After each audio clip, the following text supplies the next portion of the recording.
Good evening সবাইকে। সন্ধ্যেই লেগে গেল একদম ছাদে আসতে। আমি ভেবেছিলাম বিকেল বিকেল আসবো, এসে কটা ভিডিও বানাবো সেরকম ভেবেছিলাম। তো তারপরে যখন ভাবলাম তখন তো বৃষ্টি চলে আসলো, তার জন্য তখন আর আসা হলো না। বৃষ্টি থেমেছে দিয়ে যে এখন আসলাম। এখন তো এবার ভাবছি রিলস ভিডিও বানাবো, কিন্তু এই যে অন্ধকার হয়ে গেছে। দেখো চারিদিকটা দিন নেই আর সেরকম।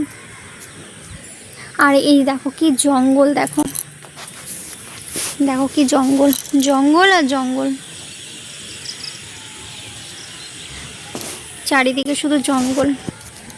জঙ্গল তো আমার প্রচণ্ড ভয় লাগে, বিশেষ করে সাপ সাপ পোকামাকড় থাকে জঙ্গলের মধ্যে, প্রচণ্ডই ভয় লাগে আমার।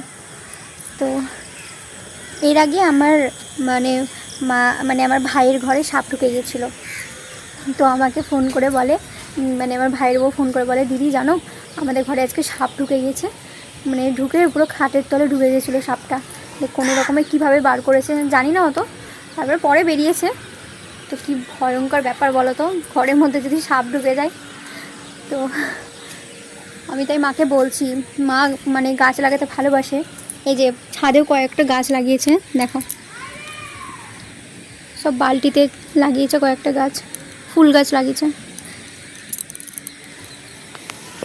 তো মা নিচেও অনেক গাছ লাগিয়েছে, সিম গাছ লাগিয়েছে, তারপরে শিউলি ফুলের গাছ লাগিয়েছে, আরও সব কী সব গাছ লাগিয়েছে, করলার গাছ লাগিয়েছে। তো তা আমি মাকে বললাম এখন তো বর্ষার টাইম, ধরো যখন তখন বৃষ্টি আসছে আর সাপ পোকামাকড় তো ঢুকেই থাকবে। তাই মাকে বললাম তুমি গাছগুলো কেটে দিও, নাহলে কখন আবার ঘরের মধ্যে সাপ ঢুকে যাবে, তাই না?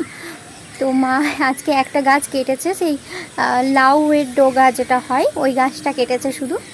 তো বলছেন আর বেশি গাছ কাটা যাবে না। শিম গাছ লাগিয়েছে, শিম গাছটা বড় করবে, কারণ এর আগে শিম গাছ লাগিয়েছিল তো প্রচুর শিম হয়েছিল, প্রচুর আমাদের বাড়িতে কেউ দিয়ে এসেছিলো, প্রচুর শিম শিম ধরেছিল ধরো।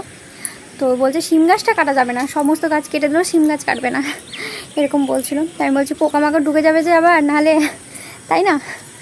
তো যাই হোক, সন্ধে লেগে গেলো। তো আমি দেখি চেষ্টা করি দুটো ভিডিও বানানোর, পারি নাকি দেখি। অন্ধকার হয়ে এসছে, এখনই নিচে চলে যাব দুটো ভিডিও বানিয়ে।